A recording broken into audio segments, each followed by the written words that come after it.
Penuh dan syarat nilai estetika dalam proses pembikinannya, hasil seni tenunan Puak Kumbu menjadi antara tekstil paling berharga buat Sarawak. Sejarah lama tenunan ini disulam dengan kisah pelbagai kepercayaan dalam adat budaya kaum Iban, menjadikannya begitu unik sehingga penghasilannya begitu kemas, bermotif tinggi, disukai penggemar tenunan seluruh dunia apabila diperlihatkan.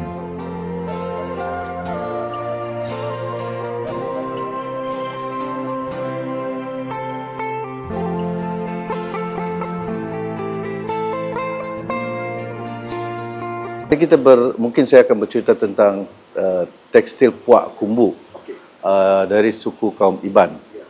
Kalau kita melihat kepada motif yang ada pada tekstil Puak Kumbu ini, ianya adalah diinspirasikan oleh alam semula jadi.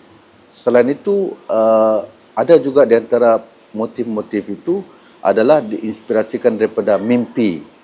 Dan sebab itulah kita melihat bahawa di sebalik itu dia akan mempunyai cerita-ceritanya sendiri.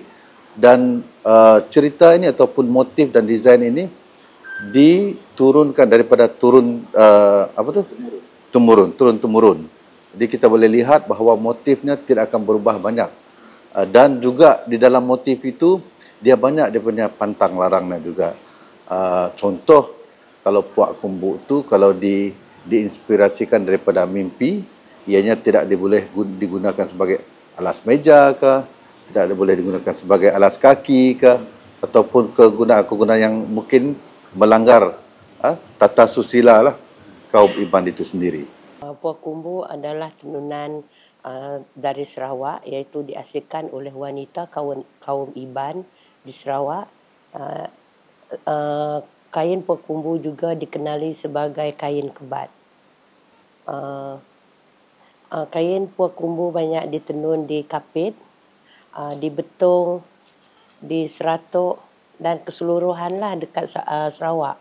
Memang dihasilkan oleh majoriti dia masyarakat Iban dan ditenun oleh kaum wanita. Kegunaan kain Puak Kumbu banyak digunakan masa upacara kematian untuk dia punya tabir tu kan, dia buat macam tirai. Lepas tu upacara untuk pada zaman dulu dia digunakan untuk menyambut kepala tengkorak yang untuk masa dia orang berperang dulu kan, yang macam pancung kepala dulu kan, masa zaman dulu-dululah dia sambut untuk kedatangan. Kalau ada orang buat ada peperangan, dia orang menanti ketibaan rombongan tu kan. Macam itulah dia bawa kain kumbu untuk sambut dia punya kepala yang dibawa oleh kaum lelaki itu.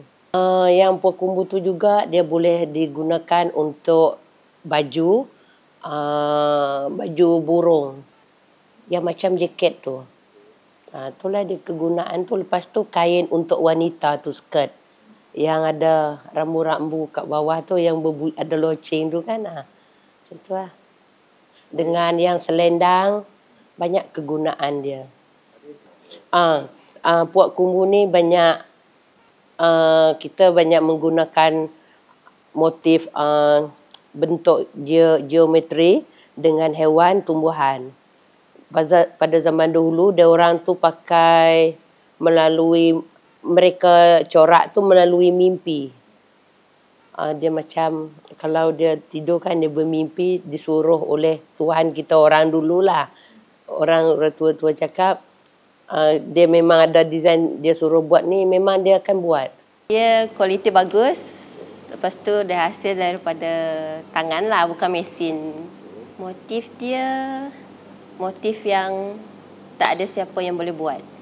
Kesimpulannya, Puak Kumbu mempunyai kekuatannya tersendiri sebagai sulaman seni tekstil yang mampu bertahan dengan mengutamakan semangat tenunan unsur kepercayaan kaum yang sangat mempengaruhi dalam setiap pembikinan dan penghasilannya.